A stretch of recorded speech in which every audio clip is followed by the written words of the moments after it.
मैं हूं Poojan and welcome to PSB study blocks. Class 10th का फर्स्ट दिन, नई सिलेबस, नई चैलेंजेस और नई अपॉर्चुनिटीज़ भी। मुझे पता है ये साल इम्पॉर्टेंट है, इसलिए कंसिस्टेंसी मेंटेन करनी है। आज के स्टडी सेशन में केमिस्ट्री का chemical reactions and equations, English का रिलेटेड टू वर्ड के वर्ड मीनिंग्स और हिंदी के बड़े भाई साहब पढ़ने वाले हैं। चलो शुरू करते हैं। तो ये है मेरा आज का टू डू लिस्ट या स्टडी टारगेट जो मुझे आज कंप्लीट करना है। सबसे पहले मैं केमिकल रिएक्शंस एंड इक्वेशंस से स्टार्ट करने वाला हूँ। पहला चैप्टर है केमिकल रिएक्शंस एंड इक्वेशंस। पहले एक क्विक रीडिंग करते हैं। केमिकल रिएक्शंस हर जगह होती है, कुकिंग, रस्टिंग, रेस्पिरेशंस। इन रिएक्शंस को लिखने के लिए केमिकल इक्वेशंस का यूज होता है। मैंने अभी तक इस चैप्टर का लेक्चर नहीं देखा है, मैंने सिर्फ NCERT line to line explanation देखा है और मुझे ज़्यादातर ये चैप्टर समझ आ चुका है और मुझे लगता है कि मैं इसका लेक्चर नहीं भी देखूं तो मुझे से ये चैप्टर आसानी से बन जाएगा। तो मैं सोच रहा हूँ नहीं देखूं, लेकिन देख ही लेंगे। और अगर तुम चैनल पे नए हो तो चैनल को सब्सक्राइब कर देना और वीडियो पसंद आई तो लाइक कर देना, क्योंकि तुमको इस चैनल पे ऐसे ही मोटिवेटिंग वीडियोस देखने को मिलेंगे। ये जो बैलेंसिंग वाला पार्ट है ना, ये सबसे ट्रिकी लगता है। पहले मैं क्या करता हूँ, पहले सब एलिमेंट्स लिखता हूँ एक साइड, फिर काउंट करता हूँ, स्टार्ट करता हूँ मेटल से, फिर नॉन मेटल्स और एंड में हाइड्रोजन और ऑक्सीजन। इससे कन्फ्यूजन कम होती है। मैं अभी सिर्फ बेसिक्स समझ रहा हूँ, जब प्रैक्टिस करूँगा तब इन पे एक फुल ब्लॉग भी बना सकता हूँ अगर आप लोग चाहो। जब मैं रिएक्शंस पढ़ रहा था मैंने एक चीज़ नोटिस की कि हर रिएक्शंस के पीछे एक कहानी होती है। जैसे आयरन रस्ट करता है क्योंकि एयर और मॉइस्चर उसके साथ रिएक्ट करते हैं। हम सिर्फ कलर चेंज देखते हैं, लेकिन अंदर का साइंस काफ़ी इंटरेस्टिंग होता है। और वैसे भी केमिस्ट्री सिर्फ थ्योरी नहीं है, ये हर जगह है। जब कैंडल जलती है, जब ब्रेड टोस्ट होता है, जब फ्रूट्स का कलर बदलता है, सब केमिकल रिएक्शंस है। पहले ये सब बस होता है था, अब पता चल रहा है कि क्यों होता है। अब इक्वेशंस की बात करते हैं। जब भी कोई केमिकल रिएक्शंस होती है उसे हम एक केमिकल रिएक्शन से रिप्रेजेंट करते हैं। जैसे zinc reacts with sulphuric acid to form zinc sulphate and hydrogen gas. Simple right? पर असली गेम है बैलेंसिंग।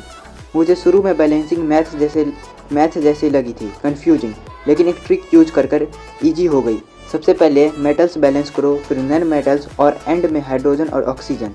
और अगर ओड नंबर आ रहा है तो डबल करो। एक रिएक्शन जो मुझे बहुत इंटरेस्टिंग लगी, when lead nitrate reacts with potassium iodide, yellow colour का सॉलिड बन जाता है। ये होता है प्रेसिपिटेट। बहुत सेटिस्फाइंग रिएक्शंस है। तो इसी के साथ हमारा एक to do list target chemical reactions and equations complete हो चुका है। और अब मैं बड़े भाई साहब हिंदी का रीडिंग करने वाला हूँ। अब हिंदी के बारे। बड़े भाई साहब एक रिलेटेबल और फनी स्टोरी है। चलो थोड़ी देर रीडिंग करते हैं। इस स्टोरी में मुंशी प्रेमचंद्र जी ने एक बड़े और छोटे भाई का रिलेशनशिप दिखाया है। बड़े भाई हमेशा पढ़ाई को लेकर स्ट्रिक्ट होते थे, पर छोटे भाई मस्ती भी करना चाहते थे। ये कितना रिलेटेबल है ना। एक चीज़ जो मुझे इस कहानी में सबसे ज़्यादा रियल लगी वो था दोनों भाई का रिलेशनशिप। बड़े भाई साहब जितने स्ट्रिक्ट थे, छोटे भाई उतने ही मस्त मौला, पर दोनों में एक अनसेड बॉन्डिंग भी थी। और ये कभी कभी रियल लाइफ में भी होता है ना। जो हमेशा हम पे गुस्सा करते हैं वही लोग अंदर से सबसे ज़्यादा चाहते हैं कि हम सक्सेसफुल हो जाएं। कहानी में भी बड़े भाई छोटे भाई को डांटते हैं, लेकिन एंड में खुद एक्सेप्ट करते हैं कि सिर्फ पढ़ाई से सब नहीं होता। एक जगह उन्होंने बोला, किताबें याद करना एक बात है और समझना दूसरी। ये लाइन मुझे बहुत रिलेटेबल लगी। क्लास 10th में भी यही करना होता है। रट्टा नहीं मारना है, समझ के पढ़ना है। प्रेमचंद्र जी ने कहानी को इतने सिंपल तरीके से लिखा है कि पढ़ते वक्त लगता ही नहीं कि कोई सीरियस लेसन मिल रहा है, पर जब सोचते हैं तो रियलाइज होता है कि ये सिर्फ एक मजाकिया कहानी नहीं, एक मिरर है हम सब के लिए। मुझे लगता है प्रेमचंद्र जी ने यह कहानी सिर्फ भाइयों के बीच के रिश्तों के लिए नहीं, बल्कि हर स्टूडेंट के लिए लिख गए थे। हर किसी की लाइफ में एक ऐसा फेस आता है जब हम पढ़ाई को सिर्फ मार्क्स के एंगल से देखते हैं, पर असली सीखना तब होता है जब हम उस प्रेशर से बाहर निकल के खुद समझाने की कोशिश करते हैं। और हनेस्टली कभी कभी गलतियाँ करना भी ज़रूरी होता है। छोटे भाई की तरह जीतने की जिद के बावजूद उसने एक बहुत इंपॉर्टेंट चीज़ सिखाई। अगर हम गलती करते हैं तो उससे सुधारना भी हमारे हाथ में होता है। That's growth. और इसी मोटिवेशन बातों के साथ हमारा हिंदी कंप्लीट हो चुका है और अब मैं इंग्लिश में अ लेटर टू गॉड के ऐसे वर्ड मीनिंग्स की हिंदी लिख रहा हूँ जो मुझे लगता है कि हार्ड है और जो मुझे नहीं आते हैं। अ लेटर टू गॉड एक इमोशनल स्टोरी है जो फेथ और होप के ऊपर बेस्ड है। सबसे पहले कुछ इंपॉर्टेंट वर्ड मीनिंग्स देख लेते हैं। जब भी कोई नया चैप्टर पढ़ते हैं डिफ़िकल्ट वर्ड्स पे फोकस करना चाहिए, इससे रीडिंग और अंडरस्टैंडिंग ईजी हो जाती है।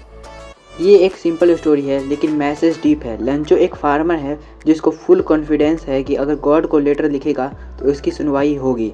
मुझे पर्सनली उसकी होप देख के अच्छा लगा। आज के टाइम में इतना ट्रस्ट किसी चीज़ पे करना मुश्किल है।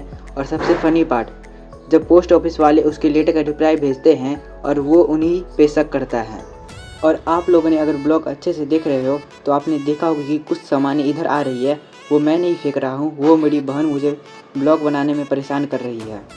आज की स्टडी सेशन काफ़ी प्रोडक्टिव थी। अगर आप भी 10th में हो तो डेली थोड़ा थोड़ा पढ़ना स्टार्ट करो। Small steps equal to big results. अगर ये ब्लॉग पसंद आया तो लाइक, कमेंट और सब्सक्राइब ज़रूर करना। अगर आप लोगों के सपोर्ट से और मोटिवेशन मिलती है। मिलते हैं नेक्स्ट स्टडी सेशन में, तब तक के लिए बाय।